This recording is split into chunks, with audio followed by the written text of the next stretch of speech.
இன்னைக்கு எக்ஸசைஸ் 1.3ல வந்து first sum வந்து பார்க்க போகிறோம். F is equal to X comma Y அந்த X Y belongs to N. N அப்படிங்கிறது நேச்சுரல் நம்பர்ஸ். என் அப்படின்னா நேச்சுரல் நம்பர்ஸ்ன்னு தெரியும். அது எதுலேருந்து ஸ்டார்ட் ஆகும்? ஒன்லேருந்து ஸ்டார்ட் ஆகி இன்ஃபினிட் வரைக்கும் நம்பர்ஸ் போய்கிட்டே இருக்கும். சரியா?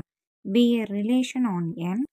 ஃபைண்ட் த டொமைன் கண்டுபிடிக்க சொல்லியிருக்காங்க. கோ டொமைன் ரேஞ்ச் கண்டுபிடிக்க சொல்லியிருக்காங்க. கண்டுபிடிச்சிட்டு இந்த ரிலேஷன் ஃபங்க்ஷனான்னு கேட்டிருக்காங்க. ஓகேவா? ஃபஸ்ட்டு நமக்கு என்ன நேச்சுரல் நம்பர்ஸ் ஒன்லேருந்து ஸ்டார்ட் ஆகும்னு தெரிஞ்சிருக்கணும்.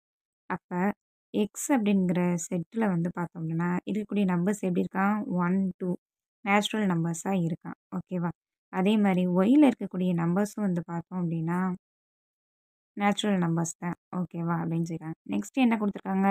ஒய் ஈக்குவல் டு 2xன்னு கொடுத்துருக்காங்க. Y equal to 2x. அப்போ ஒய் கண்டுபிடிக்கிறதுக்கு நமக்கு எக்ஸோட எலமெண்ட்ஸ் தெரியுமா? 1 2 3 நேச்சுரல் நம்பர்ஸ். அதை கொண்டு போய் இதில் சப்ஸ்டியூட் பண்ணால் போதுமா? First if X equal to 1 இருந்துச்சு அப்படின்னா Y is equal to 2 into 1 2ன்னு கண்டுபிடிப்போம். If X is equal to 2 இருந்துச்சு அப்படின்னா Y is equal to X இடத்துல 2 சப்ஸ்டியூட் பண்ணுவோம். 2 2 or 4. If X is equal to 3 இருந்துச்சு அப்படின்னா 2 இன்ட்டு எக்ஸ் இடத்துல 3 போகிறோம். அப்போ 3 2 சார் என்ன கிடைக்கும்? 6. எக்ஸ் இஸ் ஈக்குவல் டு 4 இருந்துச்சு அப்படின்னா Y is equal to 2 into 4 8. அப்போ இதே மாதிரி போய்கிட்டே இருக்குமா? ஏன்னா இன்ஃபினிட்டியில் போகும், இது இன்ஃபினிட்டி வரைக்கும் வரும், அதனால இன்ஃபினிட்டின்னு போட்டுக்கலாம். Next y equal to 2x கண்டுபிடிச்சிட்டோமா? இப்போ ஒரு இது ஃபங்க்ஷன் கண்டுபிடிச்சிட்டோம். இந்த ஃபங்க்ஷன் எழுதலாமா?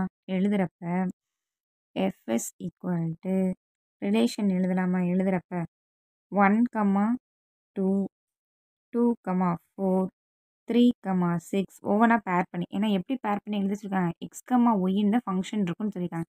அதனால் எக்ஸ் இது ஆல்ரெடி தெரியும், ஒய் இப்போ கண்டுபிடிச்சிருக்கோம், அதுபடி பேர் பண்ணி எழுதுகிறோம். 4 கமா 8 அதே மாதிரி இன்ஃபினிட்டி வரைக்கும் போய்கிட்டே இருக்கும் அப்படின்னு சொல்லியாச்சு. இப்போ ஃபங்க்ஷன் கண்டுபிடிச்சிட்டோம். இது வந்து இஃப்னு சொல்லி கண்டுபிடிச்சிட்டு இது வந்து என்னென்ன ஃபங்க்ஷன் தான், ஒவ்வொன்றுக்கும் ஒவ்வொரு இமேஜ் தான் வரும், யூனிக்கான இமேஜ் தான் வருது அப்படியே. அப்போ therefore f is a function. இதில் இருக்கக்கூடியது ஃபங்க்ஷன் தான் சொல்லிடலாம் நம்ம. நெக்ஸ்ட்டு டொமைன் கண்டுபிடிக்க சொல்லியிருக்காங்க. இதில் டொமைன் அப்படின்னு பார்த்தோம் அப்படின்னா டொமைன் அப்படிங்கிறது ஸ்டார்டிங் பாயிண்டில் இருக்கக்கூடியதான் டொமைன். அப்போ ஸ்டார்டிங் பாயிண்டில் இருக்கக்கூடியதுனா என்ன வரும்? எக்ஸு தான் ஸ்டார்டிங் பாயிண்டில் இருக்கும். அப்போ என்ன வரும்? 1 2 3 4 அப்படின்னு சொல்லி எக்ஸட்ரா போய்கிட்டே இருக்கும் டொமைன். அதே மாதிரி கோ டொமைன் அப்படிங்கிறது வந்து பார்த்தோம் அப்படின்னா அதில் இருக்கக்கூடிய நெக்ஸ்ட்டு செட்டில் ஒயில் இருக்கக்கூடிய எல்லா எலமெண்ட்ஸுமே கோ டொமைன்.